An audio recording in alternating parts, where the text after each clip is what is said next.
केंद्र सरकार भारतीय सैन्याचा जवान चंदू चव्हाण यांना पाकिस्तानच्या तावडीतून सोडवण्यासाठी सर्वतोपरी प्रयत्न सुरू असल्याची माहिती संरक्षण राज्यमंत्री डॉक्टर सुभाष भामरे यांनी दिली आहे। डॉक्टर भामरे यांनी धुळे जिल्ह्यातील बोरविहीर येथे चंदू चव्हाण यांच्या घरी जाऊन त्यांच्या कुटुंबियांशी चर्चा केली। यावेळी भामरे यांनी चंदू यांच्या कुटुंबाला धीर देत सरकार चंदूला सोडवण्यासाठी सर्वतोपरी प्रयत्न करत असल्याचं सांगितलं।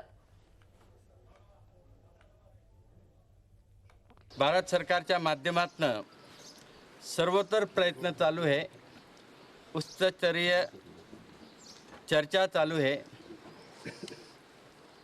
आणि एक खात्री आहे, आपले गृहमंत्री राजनाथ सिंहांनी आपल्या देशाला संबोधित केलेलं आहे की या जवानाला सुखरूप आणण्यासाठी जे काही प्रयत्न आहेत त्या प्रयत्नात आपण कुठेही कमी पडणार नाही आहोत।